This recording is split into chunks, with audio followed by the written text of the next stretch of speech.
The typewriter has greatly influenced the business, commercial, and economic progress of the nation. Today, typewriters enable women and girls to perform military and industrial services as important as those performed by men. Through the courtesy of the Smithsonian Institution, we show the development of the typewriter, starting with the Burt typographer of 1829.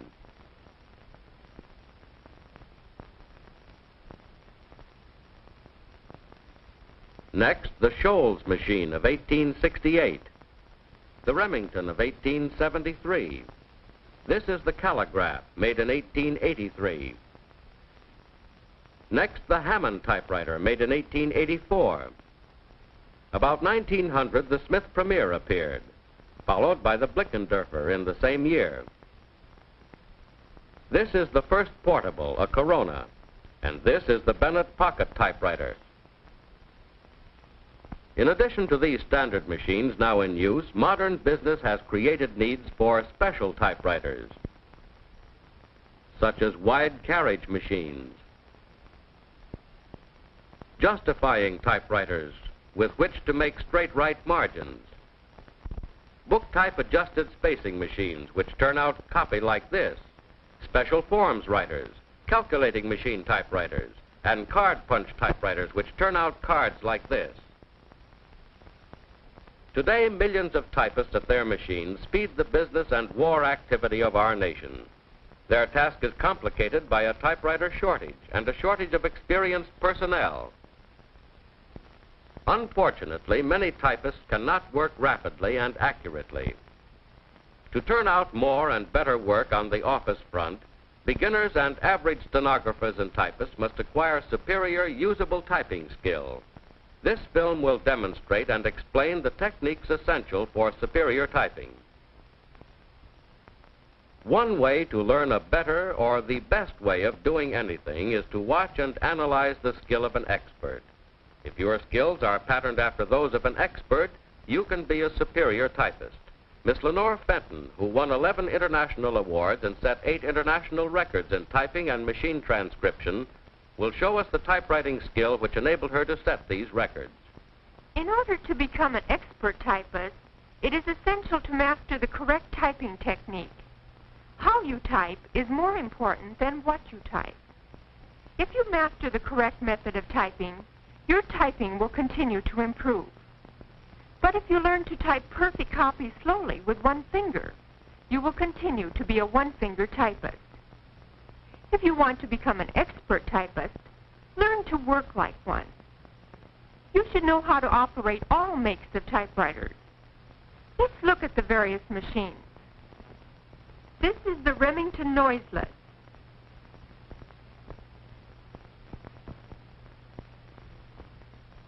The Burroughs.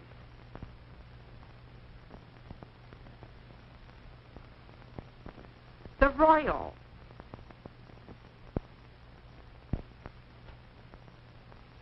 The Underwood. The Woodstock.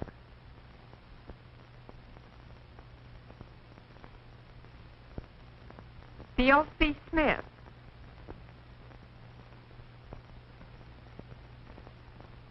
The Remington Standard.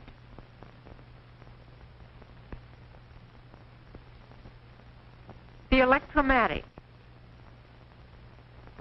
All of these machines are alike in many respects. Where there are differences, I will point them out on the individual machine. The first essential of proper typing technique is good posture. For good posture, your chair should have a firm back support. It should support your back comfortably. It should be low enough so that your feet rest flat on the floor, one foot ahead of the other to give you proper balance.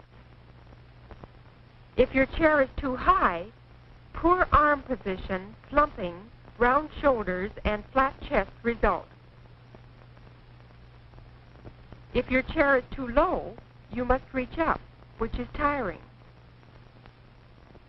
Your desk should be rigid and of a height that permits working comfort. 10 inches from your typewriter, a little to the right of the center of your machine.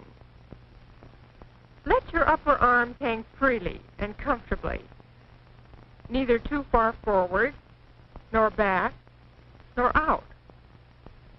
Relax. Don't be stiff and tense. Your elbows should be just below the level of the space bar.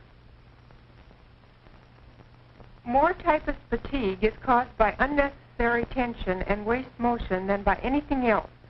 Of course, this is tiring.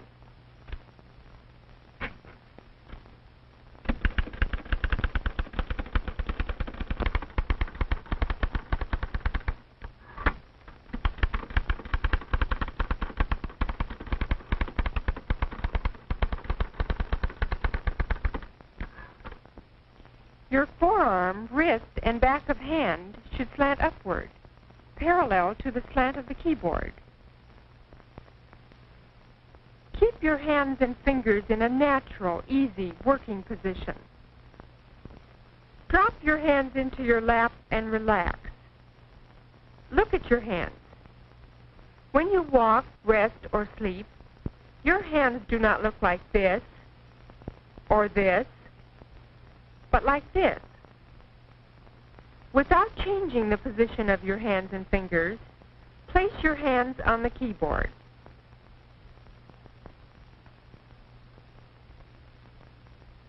Fingertips down, wrists flat.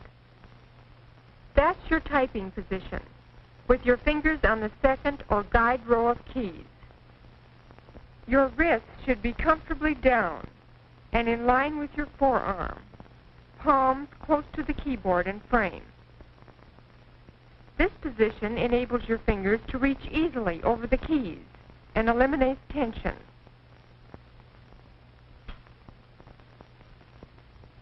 You should have almost no movement in your wrists and forearms.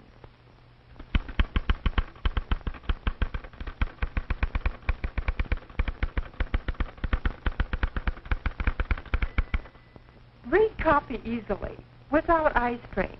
Head erect, chin up. If you do much typing, some form of copy holder is useful. This surface keeps the copy at right angles to my line of vision. Both the top and the bottom of the copy are equally distant from my eyes. The real secret about motion is to use as little as possible. Do the necessary motions well. Eliminate the unnecessary ones. With your forearms and the back of your hands parallel to the slant of the keyboard, typing motions are confined to your fingers.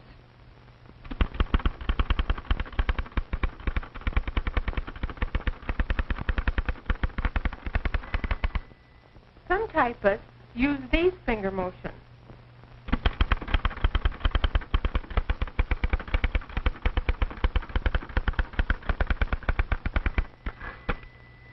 Or these.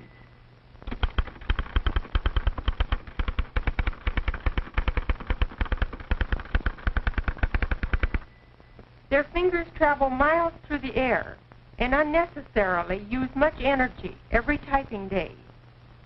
These useless motions give the impression of great speed, but in reality, they waste time, cause errors, and slow down the typist. This, of course, is the keyboard. This row of keys is called the home row. The 4 keys on the left of the home row, A, S, D, and F, are the guide keys for the left hand, while the 4 keys at the right of this row, semicolon, L, K, and J, are the guide keys for the right hand.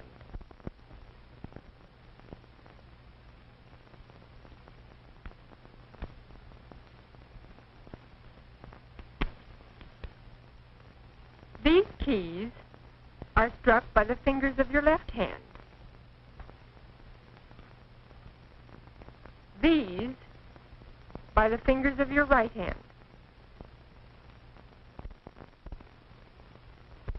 Each finger strikes certain keys as illustrated in the fingering chart of your instruction book.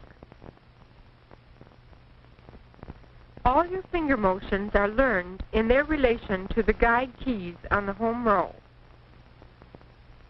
Acquire the feel for F, R, F4, K, I, K9, D, E, D3, J, N, and so forth. Your strokes should be definite, light, quick, and even.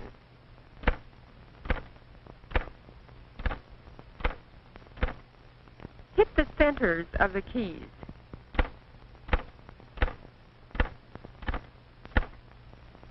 The keys should be struck with the rounded tips of your fingers.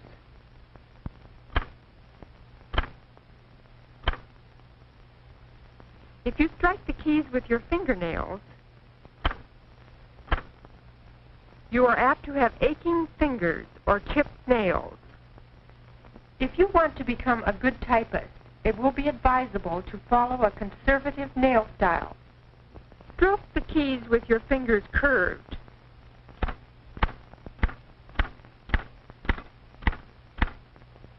When you strike upper or lower row keys, return the fingers quickly to the home row.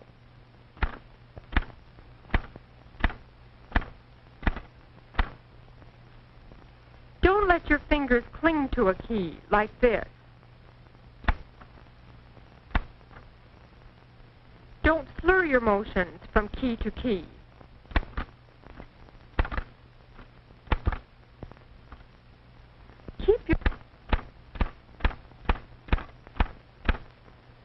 At the start, hit each key just as fast as you will when you are a good typist, but have long, even pauses between strokes. During these pauses, you think and plan the next stroke. A person who strokes keys this way will never be a good, fast typist until she changes her stroking form.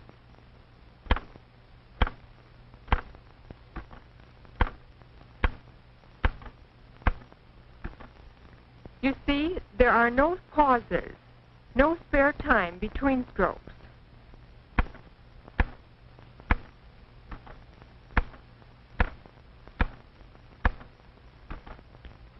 But a person who starts stroking this way has considerable spare time between strokes.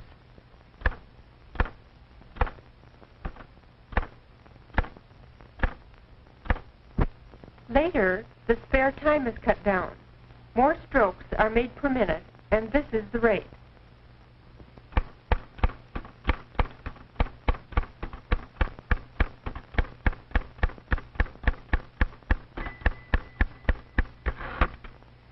Still later, it becomes this.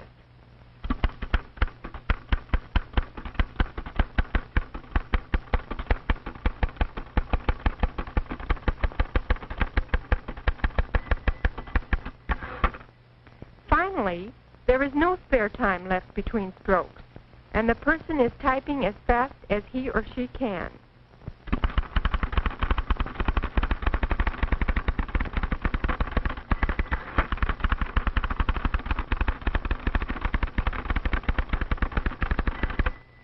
Exercises will develop your keystroking. To develop your precision and rhythm, strike the home row keys alternately, from the outside in and then out again.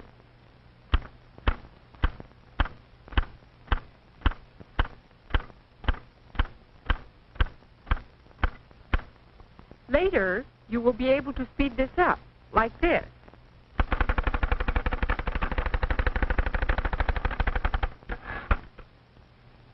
To develop your finger agility and control, use 2 fingers of each hand to strike the keys on the 3 rows in an alternate figure 8 pattern.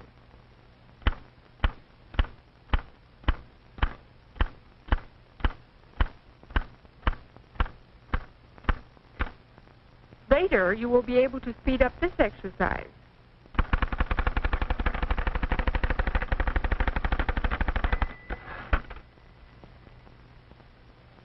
This exercise can also be done with the middle 2 fingers.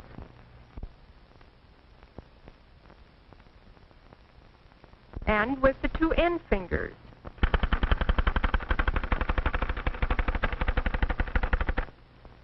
Learn to gauge your touch or stroking so as to produce copy of an even blackness. This is the mark of a good typist. Look at your typed sheet. Your copy should not look uneven like this.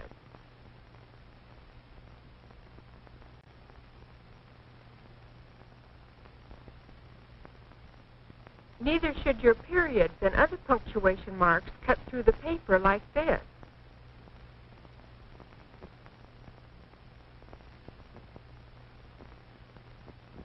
On the electromatic, the type bars are operated electrically. First, you start the motor by pushing this switch. Then strike the space bar several times to see if your motor is running. If there is no carriage movement, you'd better check the electrical connection. The motor turns this power roll.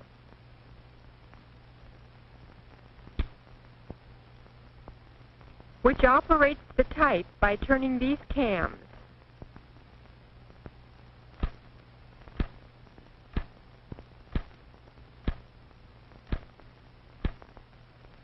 All type impressions are mechanically made uniform, regardless of how hard you strike the keys. A light touch on the keys is all you need. Be sure to shut off the motor when you stop typing for any length of time. Most people do their spacebar stroking with the right thumb. Left-handed people may use their left thumb. However, do all your spacing with one thumb. Hold your thumb naturally, not here, but here, and stroke the spacebar with the lower side of your thumb.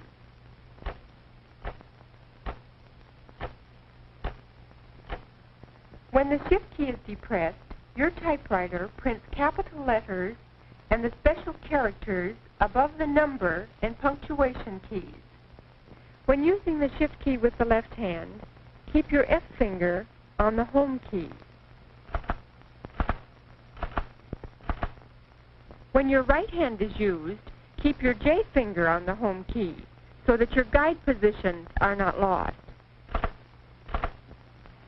At first, shift evenly in 3 counts. Shift key down, keystroke, Shift key up. Later, with experience, you can speed up the action this way.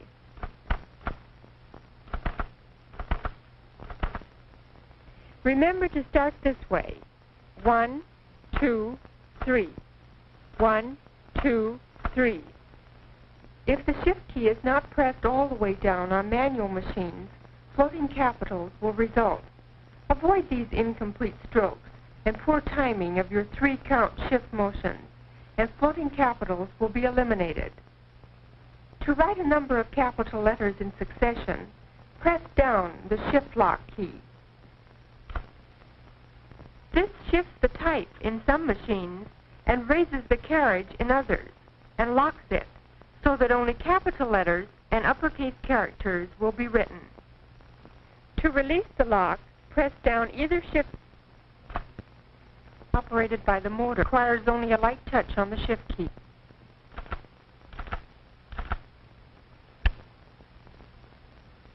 On the burros, the operation is identical.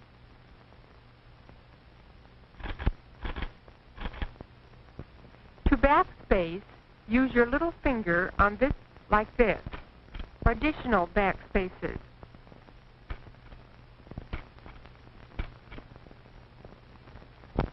Frequent use of the backspace key for striking over lightly struck letters indicates poor stroking form and wastes time. And don't backspace to strike over incorrectly struck letters. Those are errors which you should not have made, and if made, should be erased neatly. On the electromatic, the backspace key is operated electrically and requires only a light touch. The tabulator key is operated with the little finger of your right hand. Without taking your eyes from the copy, the key is held down until the carriage reaches the set position.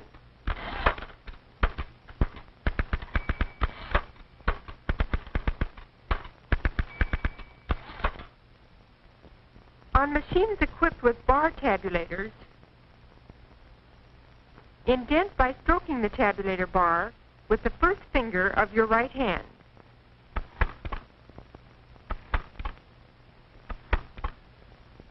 On the electromatic, the tabulator key is on the left. It is only necessary to touch the tabulator key. You need not hold it down until the carriage stops. The carriage return lever is usually at the left. This lever returns the carriage and at the same time operates the line space mechanism so that the paper is set for a new line.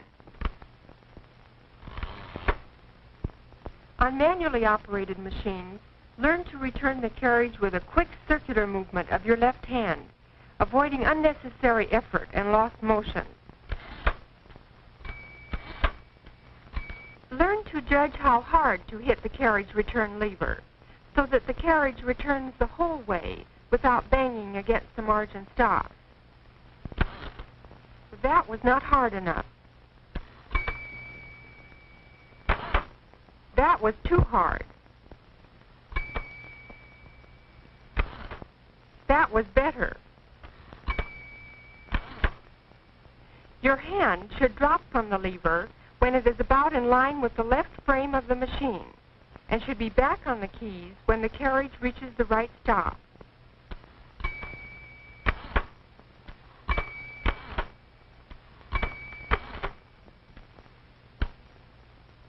Now watch this in slow motion.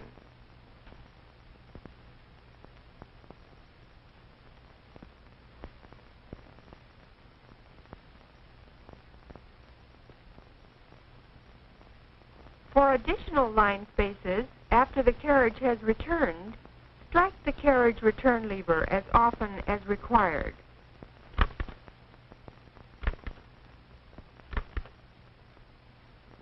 On the electromatic machine, the carriage is returned by touching this key with the little finger of your right hand. The Burroughs works in the same manner. As the carriage returns, the paper is automatically advanced for the next line. If additional line spaces are required on the Burroughs or the electromatic, touch the carriage return key lightly, as many times as necessary.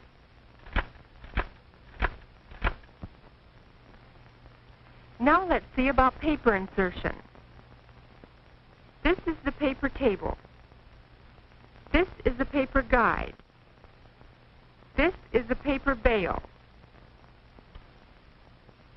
And this is the platen. The paper guide can be moved to any point on the paper table.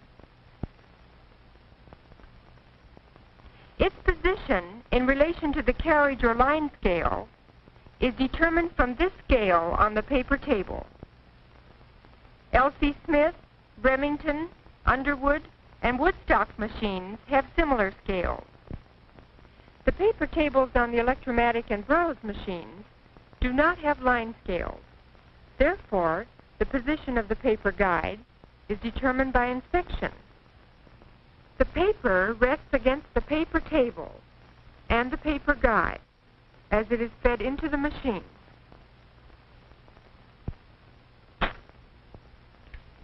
The paper bale holds the paper close to the platen. This prevents paper drumming, keeps the paper from flapping, and makes your type impression sharp and even. These rubber rolls should divide your sheet in even thirds. Otherwise, this may happen if you turn your paper back.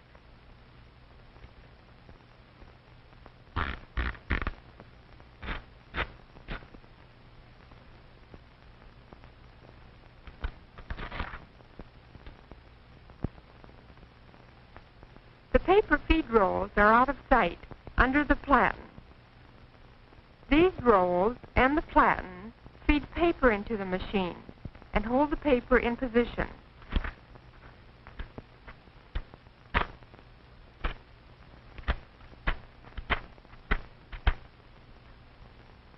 To insert paper rapidly, arrange it so it can be handled easily.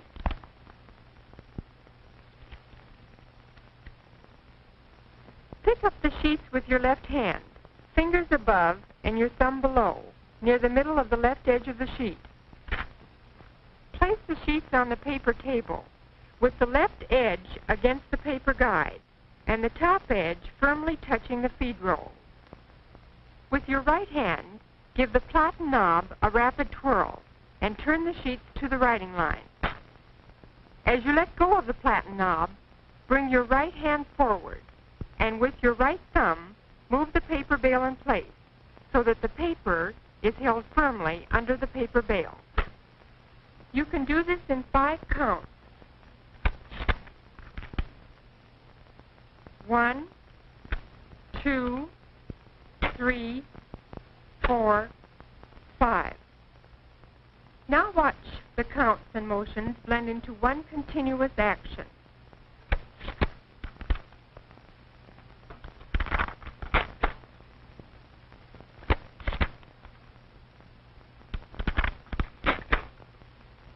Let's try it on a machine with a different kind of paper bale.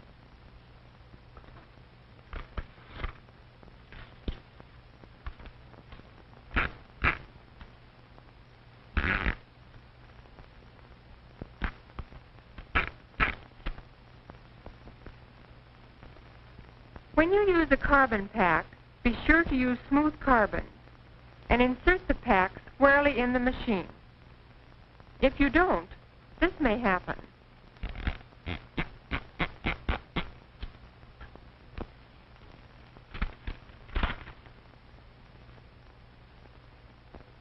This means wasted paper and lost time. Improper feeding also means crooked paper. When this happens, use the paper release lever, which releases the pressure on the feed rolls and permits the paper to be adjusted. Line up your paper with the paper guide. Then turn the paper down and check it with the alignment scale.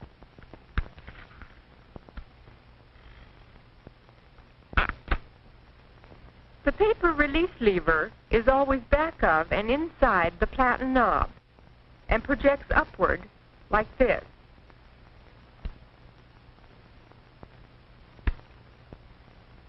The electromatic, however, has the release lever at the left. Be sure to use the paper release lever when you take out letters or copy. This is not advisable. It bothers other people, wears the line space ratchet and gears, causes carbon paper smears, and rubs the paper sizing into the platen, making it glossy and causing paper slippage later. The carriage can be moved to the right or left by holding the platen knob with your fingers and pressing the carriage release lever with your thumb.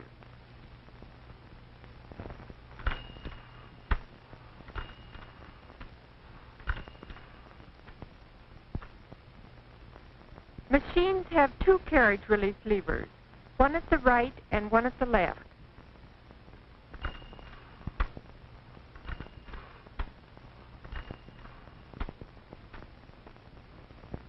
When you understand the basic technique, the next most important thing is intelligent and purposeful practice.